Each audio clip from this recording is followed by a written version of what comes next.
Assalamualaikum warahmatullahi wabarakatuh. Perkenalkan kami dari kelompok 2, kelas farmasi 4B, akan menjelaskan tentang dakwah Islam di Nusantara dan asal-usul Muhammadiyah.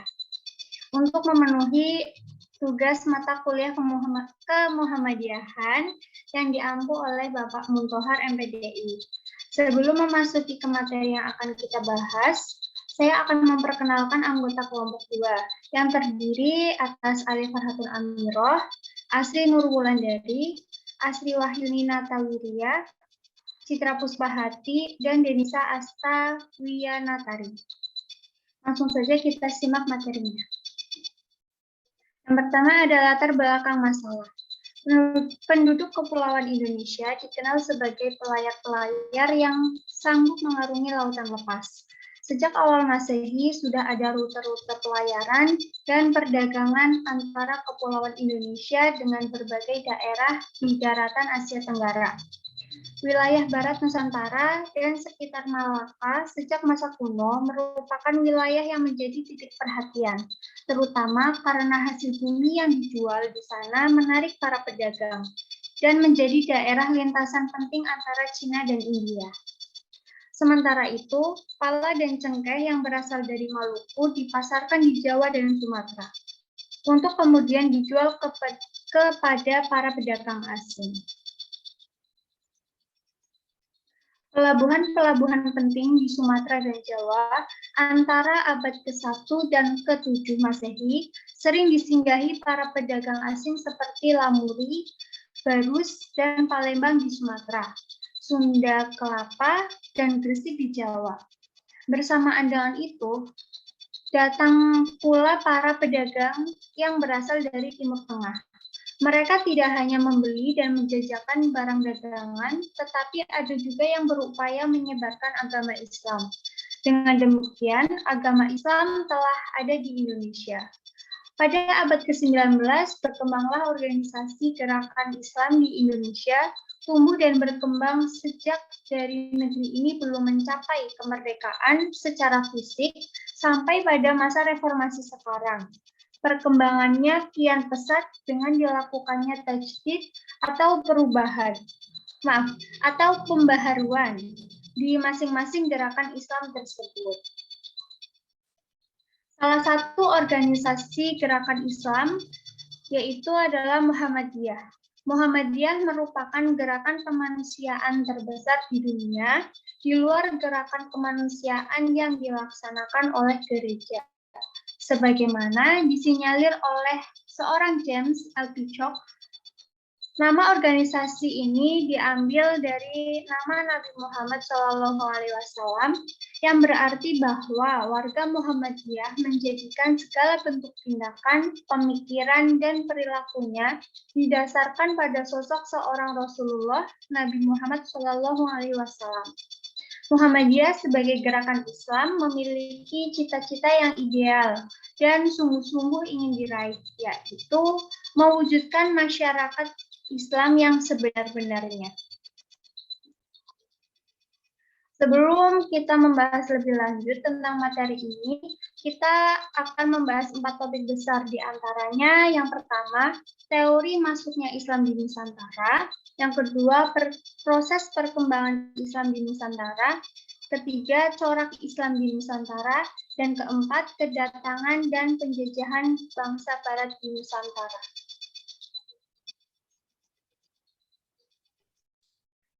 Di sini saya akan menjelaskan tentang teori masuknya Islam di Nusantara.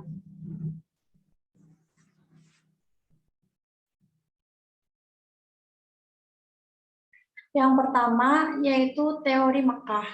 Teori Mekah mengatakan bahwa proses masuknya Islam ke Indonesia adalah langsung dari Mekah atau Arab. Proses ini berlangsung pada abad pertama Hijriah atau abad ke-7 Masehi. Tokoh yang memperkenalkan teori ini adalah Haji Abdul Karim Amrullah atau Hamka, salah seorang ulama sekaligus sastrawan Indonesia. Hamka mengemukakan pendapatnya ini pada tahun 1958 saat orasi yang disampaikan pada Dies Natalis Perguruan Tinggi Islam Negeri atau PTIN di Yogyakarta. Yang kedua yaitu teori Gujarat. Teori Gujarat mengatakan bahwa proses kedatangan Islam ke Indonesia berasal dari Gujarat pada abad ke-7 Hijriah atau abad ke-13 Masehi. Gujarat ini terletak di India bagian barat, berdekatan dengan Laut Arab. Tokoh yang mensosialisasikan teori ini kebanyakan adalah sarjana dari Belanda. Sarjana pertama yang mengemukakan teori ini adalah J. Pitsnapel dari Universitas Leiden pada abad ke-19.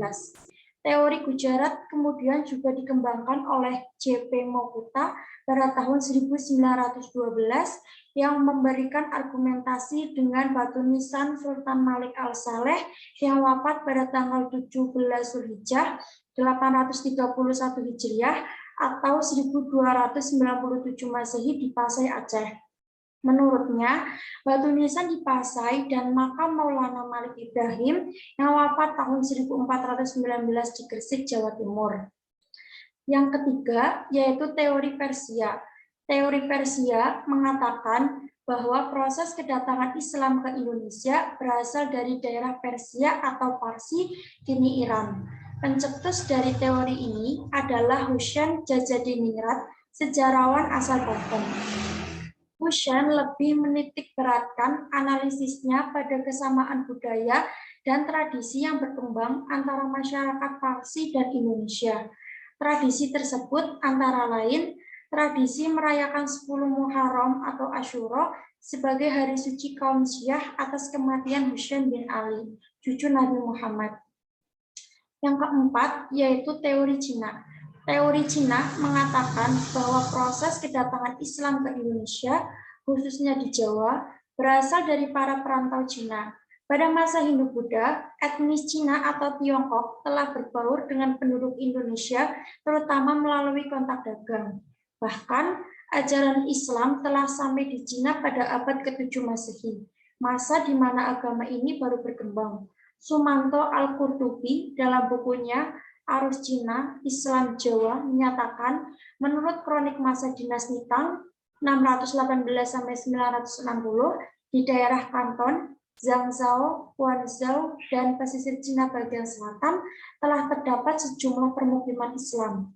Menurut sejumlah sumber lokal, tersebut ditulis bahwa raja Islam pertama di Jawa, yakni Raden Patah dari Bintoro, Demak, merupakan keturunan Cina. Materi yang selanjutnya akan dijelaskan oleh Asri Wahyuni. Yang selanjutnya yaitu proses perkembangan Islam di Nusantara.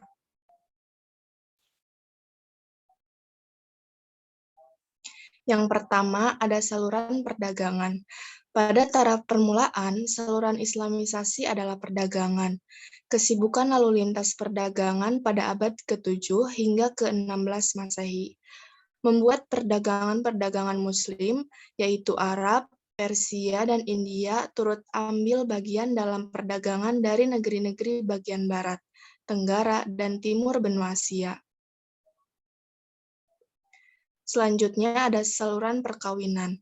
Para pedagang Muslim memiliki status sosial yang lebih baik daripada kebanyakan pribumi, sehingga penduduk pribumi, terutama putri-putri bangsawan, tertarik untuk menjadi istri saudagar-saudagar itu.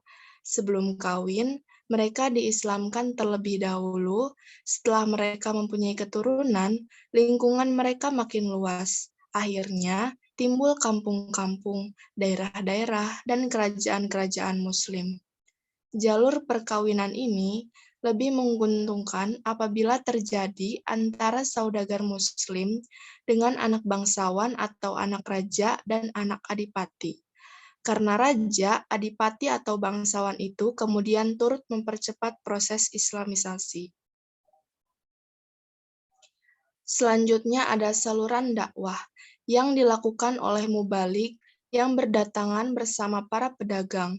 Para mubalik itu bisa juga para sufi pengembara. Kemudian Saluran tasawuf.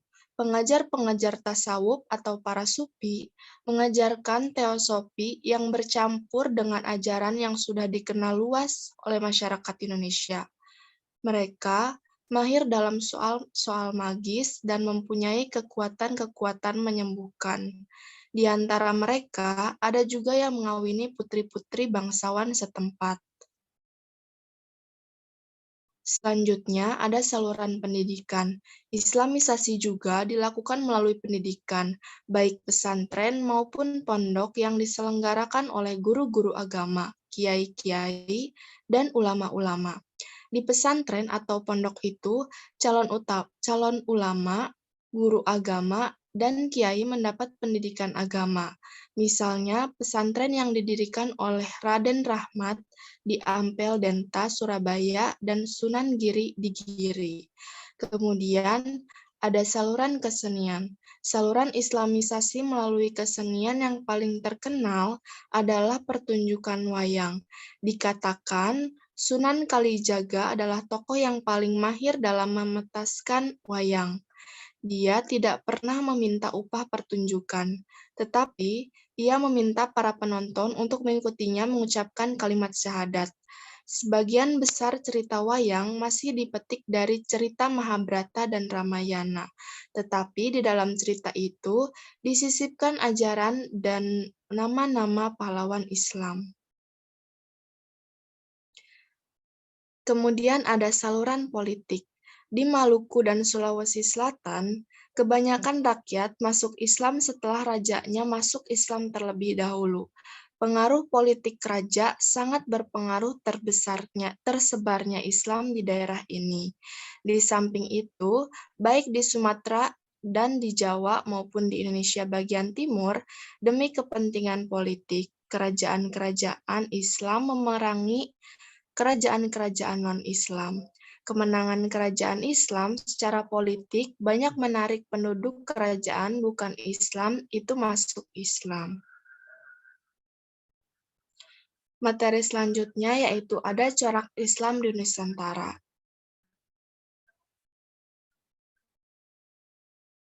Islam hadir di Nusantara ini, ia merupakan agama baru dan pendatang. Agama baru karena kehadirannya lebih belakang dibanding dengan agama Hindu, Buddha, animisme, dan dinamisme. Disebut sebagai agama pendatang karena agama ini hadir dari luar negeri. Maksudnya, Islam bukan merupakan agama asli bagi bangsa Indonesia, melainkan agama yang baru datang dari Arab. Materi selanjutnya yang akan disampaikan oleh Citra Puspahati. Baik, untuk yang selanjutnya yaitu corak dan warna awal Islam Nusantara. A. Adaptif dan tasawuf. Menurut teori A. Haji Jones, para sufi berhasil mengislamkan banyak penduduk di Kepulauan Melayu Indonesia semenjak abad 13. Para sufi menyajikan Islam dalam kemasan yang atraktif, menekankan kesesuaian dan kontinuitas Islam dengan kepercayaan dan praktik agama lokal ketimbang aspek perubahan. Kunci kesuksesan dakwah para sufi pengembara itu terletak pada substansi dan karakter ajaran para sufi pengembara itu tasawuf. Kemudian yang B, adesi bukan konversi, islamisasi terbatas. Dalam pengamatan lain, Azra dengan meminjam istilah Knox menggunakan istilah adesi daripada konversi sebagai fenomena islamisasi masyarakat Nusantara pada periode ini. Adesi yakni perubahan keyakinan pada Islam tanpa meninggalkan kepercayaan dan praktik keagamaan yang lama. Sedangkan konversi mengisyaratkan perubahan yang total dan ketertundukan yang penuh pada Islam dengan menyingkirkan anasir-anasir lokal. Kemudian yang C, Wali Sanga Islam Sufistik dan Nusantara. Menurut Agus Sunyoto, kesuksesan islamisasi di Tanah Jawa pada abad ke-15, selanjutnya islamisasi dimulai melalui jaringan para juru dakwah atau wali secara terorganisir dan sistematis. Mereka memanfaatkan jaringan kekeluargaan, kekuasaan, kepiawaian, mereka merebut simpati masyarakat. Kekuatan Gerakan ini terletak pada yang pertama ajaran sufisme, kedua asimilasi dalam pendidikan, ketiga dakwah lewat seni dan budaya, dan yang keempat membentuk tatanan masyarakat Muslim Nusantara. Kemudian yang D, sintesis musik. Dalam menerangkan sintesis mistik ini, menurut Rick Flash, ada 3 pilar utama kesadaran identitas Islam yang kuat. Menjadi orang Jawa berarti menjadi Muslim. Pelaksanaan 5 rukun ritual dalam Islam, syahadat, sholat 5 kali sehari, membayar zakat, berpuasa Ramadan, dan menunaikan ibadah haji bagi yang mampu. Selanjutnya yang kedua yaitu corak dan warna pertengahan Islam Nusantara. A. Neo-Sufisme.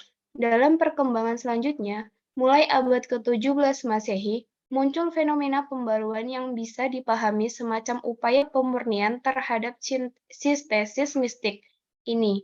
Gejala ini berupa ortodoksi keislaman dalam bentuk neo-sufisme yang dipengaruhi telaah hadis, pengaruh ilmu syariat dalam hal ini, fikih yang merupakan bentuk lain dari sintesis baru antara tasawuf dan syariat yang telah didamaikan oleh Imam Al-Ghazali dalam kitab Ihya Ulumuddin. Kemudian yang B, polarisasi putihan versi abangan. Fenomena neosufistik ini berlangsung berabad-abad sehingga nantinya muncul polarisasi dua aliran dalam masyarakat yang dikenal sebagai putihan dan abangan. Yang pertama, ingin terus melakukan perubahan dari yang bertahap hingga yang radikal dan sering disebut kalangan santri. Sedangkan kedua, tetap ingin menekankan kontinuitas dengan lokalitas dan bersikap longgar dalam bersyariat. Kolonialisme Belanda ikut memperuncing polarisasi putihan dan abangan dengan kebijakan politiknya. Golongan yang sering disebut priai yang lebih dekat dengan kelompok abangan dari sisi kepercayaan dan tradisi, namun berbeda dalam kelas sosial priai, elit, abangan awam atau jelata, memperoleh perlakuan-perlakuan yang istimewa dari Belanda. Sementara kalangan putihan, yakni kalangan santri, menunjukkan sikap yang bermusuhan terhadap Belanda. Perang Diponegoro dianggap sebagai perlawanan kaum putihan. Yang ketiga, corak dan warna modern Islam Nusantara. Kolonialisme yang dimulai awal abad ke-16 oleh Portugis tahun 1509 Masehi dan Spanyol 1521 Masehi, Belanda tahun 1816 sampai 1942 Masehi, dan Jepang tahun 1942 sampai 1945 Masehi membawa banyak pengaruh pada kehidupan di Nusantara, baik negatif maupun positif. Berdampak juga pada gerakan keagamaan. Pada zaman ini turut hadir di bumi Nusantara agama Katolik pada tahun 1546 Masehi dan Kristen Protestan pada abad ke-16 Masehi. Era ini adalah modernisme yang dimulai dari nilai-nilai modern dalam budaya kehidupan sehari-hari, agama, budaya, gaya hidup, transportasi, hingga cara berpikir yang mengedepankan rasionalitas. 3 sumber utama dari modernisme adalah teori dan praktik kapitalisme, industrialisasi, dan negara bangsa.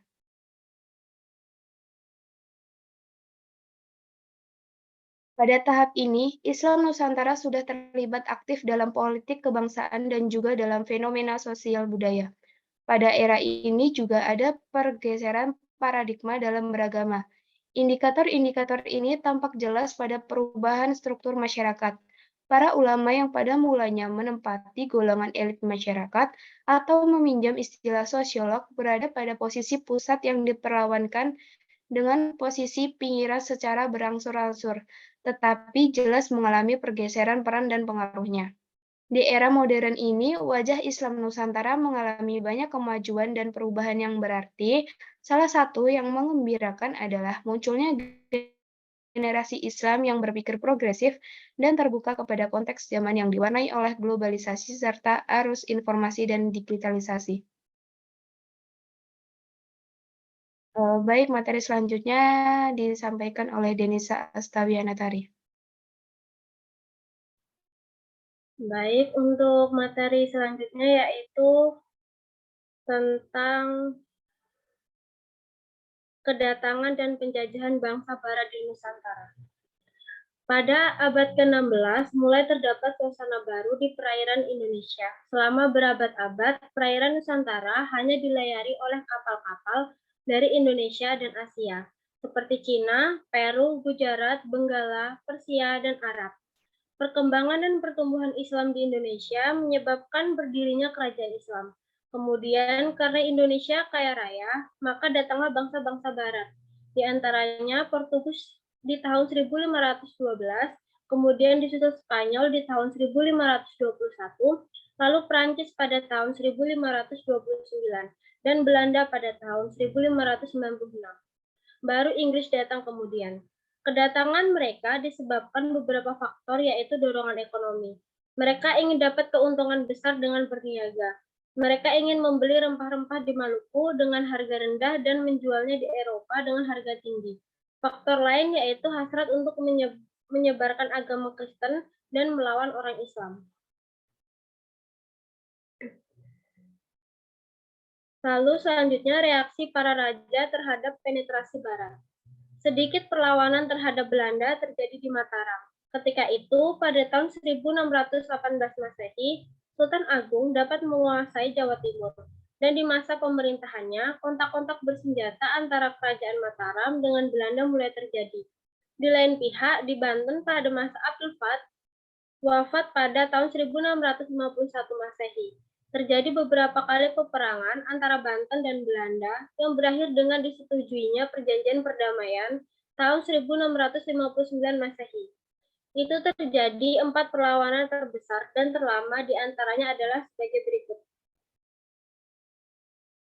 Yang pertama yaitu Perang Padari di Minangkabau. Gerakan Padari yang terbentuk dengan kedatangan 3 haji terkenal dari Mekah pada awal abad ke-19. Dipengaruhi secara mendalam oleh sukses gerakan Wahabi di Arab pada masa itu. Setelah takluknya Minangkabau akibat Perang Padari, kebijakan Belanda mencoba menahan pengaruh para guru agama dengan mengasingkan mereka sejauh mungkin. Yang kedua yaitu Perang Diponegoro. Perang Diponegoro adalah perang terbesar yang dihadapi pemerintah kolonial Belanda di Jawa. Peristiwa yang memicu peperangan Diponegoro adalah rencana Belanda untuk membuat jalan yang menerobos tanpa milik Pangeran Diponegoro dan harus membongkar makam. Yang ketiga yaitu Perang Banjarmasin. Perang Banjarmasin yang dipimpin oleh Pangeran Antasari dilatar belakangi oleh campur tangan Belanda dalam menentukan siapa yang akan menjadi raja muda pengganti Sultan Adam Al-Wasik Billah yang sudah tua. Jabatan itu diserahkan pada putranya bernama Abdurrahman, tetapi dia tidak berumur panjang. Karena itu, ia memilih cucunya Pangeran Hidayat. Tetapi Belanda tidak menyetujui pemilihan sultan itu dan lebih berpihak kepada Pangeran Tamjid, cucu sultan yang dari seorang selir. Pengangkatan Pangeran Tamjid menjadi sultan menimbulkan kekecewaan di kalangan rakyat. Akibatnya, timbul kericuhan di wilayah kerajaan Banjarmasin. Yang keempat yaitu Perang Aceh. Pada tanggal 5 April tahun 1873, tentara Belanda menyerang masjid dengan 3.000 personil. Karena kekuatan tentara Aceh dapat direbut kembali oleh pasukan Aceh, dan bulan November tahun 1873, Belanda dengan 13.000 personil mampu menguasai Masjid Keraton. Setelah meninggal dunianya Sultan pada tahun 1874, Belanda berunding, tetapi tidak ditanggapi oleh Aceh. Sehingga Belanda memakai strategi menunggu, namun terus mendapat serangan-serangan dari Aceh yang mengakibatkan sistem itu gagal. Baik, terima kasih telah menyimak materi yang telah kami sampaikan. Semoga materi ini bermanfaat untuk kita semua. Mohon maaf bila terdapat kesalahan dalam penyampaian. Saya akhiri. Wassalamualaikum warahmatullahi wabarakatuh.